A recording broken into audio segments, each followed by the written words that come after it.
Welcome to Harrison Hacks.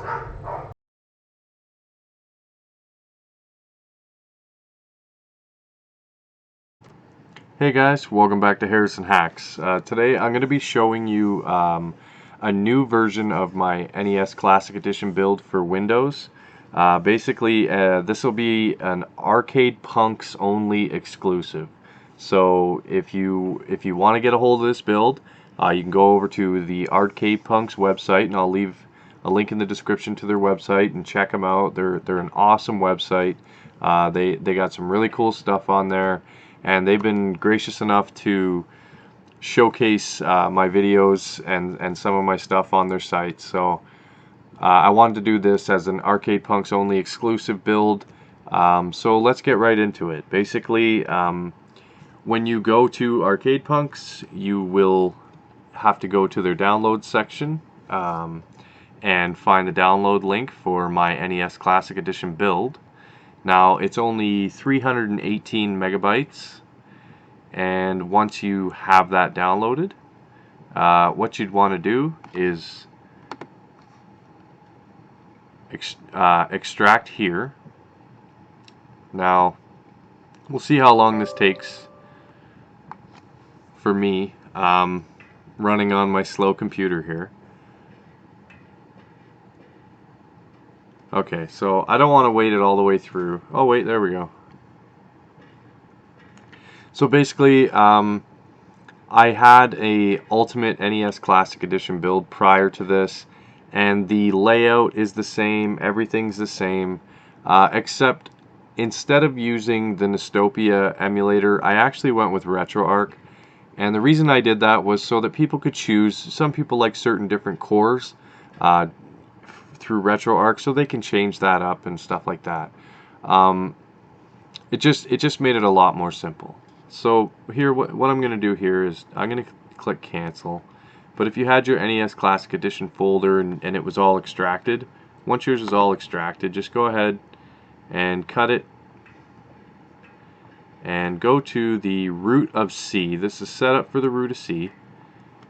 So I'm going to go to the root, and then you would just right click and paste it. Once it's pasted, you'll see your NES Classic Edition folder.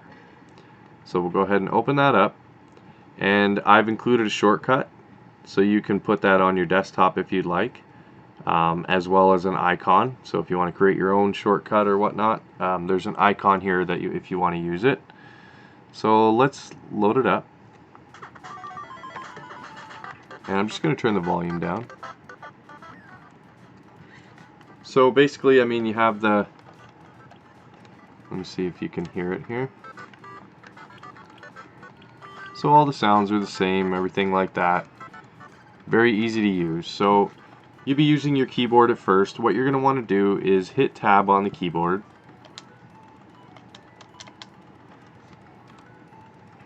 And we're going to go to controls.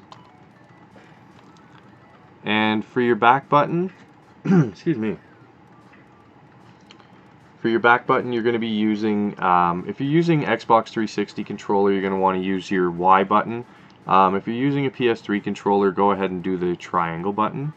So you would just go in here and go to add input, hit enter, and there we go. Now we can back up. And then go ahead and do your D-pad, same thing. So add input, press up. And same for down, left, and right. Select, this is actually your start button. So we're going to press enter, and we're going to go to add input, hit enter, and press start. Next thing you're going to want to do is come down till you get to configure, right here. Now what you're going to want to use for configure is X on your 360 controller or square on your PS3 controller. So we can press start now that we have our controller set up, and add input, and boom. Next thing is we're going to want to go to custom 1. Now custom 1 is going to be the A button on your Xbox 360 or X on your PS3 controller. So go ahead and set that up.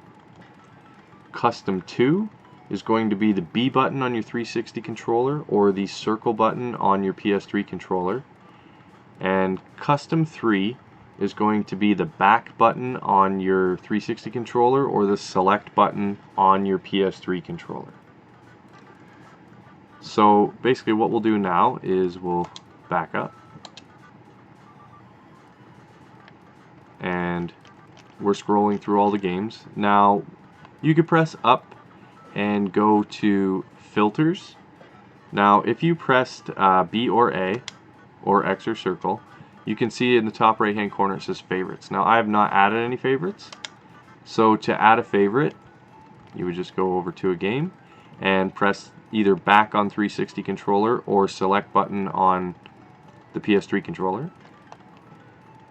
So added to favorites, added to favorites, added to favorites, and I really like Super Sprint. Added to favorites. So if we were to go back up, boom, now we can just go through our favorites list.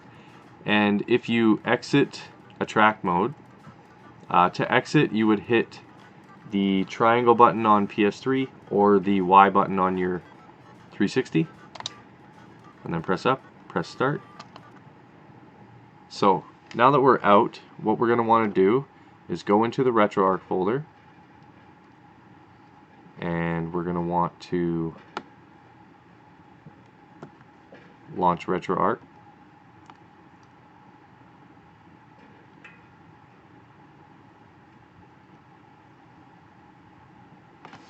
So what you're going to want to do here is configure your controller, and I have videos on my channel for configuring an Xbox 360 controller in RetroArch or configuring a PS3 controller in RetroArch. I have two separate videos.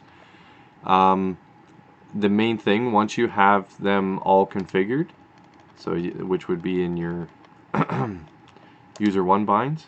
So once you have your controller configured, we're going to go back. Here's the cool thing about this. You can go to input hotkey binds. We'll go in there, and we're going to press up to start from the bottom. So for the enable hotkeys button, use the back button on 360 or the select button on the PS3 controller. And next is we're going to go to quit RetroArch, and for this you're going to want to just press down on your D-pad. So go ahead and press down on your D-pad. Now we'll back out, and we'll go to configurations, save current configuration, and now we'll quit RetroArch. So let's go back and launch our NES Classic. Now that our controller is configured in RetroArch as well as a track mode, we're ready to go. So it launched me in my favorites. I exited when I was in my favorites, and it relaunched me right back where I was, which is really nice. So first thing I want to do, or first thing, sorry. One thing I want to say is the creator of this theme is Dave Barcy or Dave Barcy. It's D-A-V-B-A-R-C, and my hat's off to them for the theme. The theme's amazing. I mean, all I've done is just modified a little bit, and I added the background music and the scrolling sounds. So my hat's off to Dave Barcy. And another person I want to give a shout out to when we launch a game. So we're going to launch Super Mario 3. Look at that overlay. And this was done by James Baker. So James Baker does amazing work. He does have a YouTube channel, Baker Entertainment System. So go ahead and check that out. He does phenomenal work. I'm a big fan, and again, he has a page on ArcadePunks as well, so go ahead and check him out as well. Now you can modify within RetroArch if you want to you can see in the overlay that there is some transparent area which you can still see the game, but you could shrink it down if you wanted to. I actually enjoy playing it just like this. I think this works best for me, but it all comes down to preference. And you would have to modify your screen size within RetroArch, and I'm not going to get into it because it's trial and error for everyone. There's other videos out there that could teach you a little bit of Googling. Normally I try to show you guys everything, but it really comes down to each individual and how their system's set up. I mean, on one computer I've shrunk it down, and then I try to use the exact same settings on another computer with a different size screen. Well, it didn't work, and you know, so to each his own. I really don't want to get into that. But the reason why we did the hotkeys in RetroArch is now we can do like the NES Classic if it's hacked with Hackchi. Is hold select, press down, and you're right back. And there you go. And you can play another game.